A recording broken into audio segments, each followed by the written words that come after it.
ఎవరే ఆడవట్లేదు నేను వెళ్ళిపోతుంటే ఆడలేదా మీరు మరి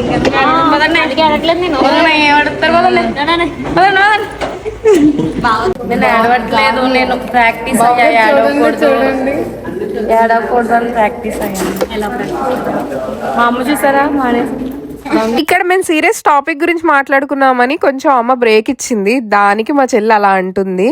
అందులోనే అనిల్ గారు ఇంకా రెచ్చగొడతారు, మీరు వినండి.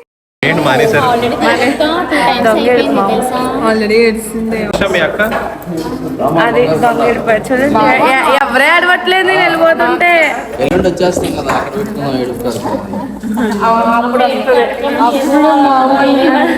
అమ్మలు ఎందుకు ఏడవకుండా ఉంటారు చెప్పండి. సో మేము ఇక్కడ దింపేసి వస్తాము అందరం వెళ్ళి అని అంటే మా అమ్మ వస్తానంది, వద్దన్నాను నేను. అప్పుడే స్టార్ట్ చేసింది అక్కడే ఏడుపు. మేము కలిసే బయలుదేరాము, బట్ మేము ముందు వచ్చాం, తర్వాత ఎప్పటికో వచ్చారు వీళ్ళు. మేము ఇక్కడ ఆట పట్టిద్దామని అన్ని రెడీ చేసేసాం ఈ లోపు. ఓకే, మరి రేపు వీడియోస్ చూడండి, చాలా బాగుంటాయి. అండ్ చరణ్ గారు చెప్తారు వినండి.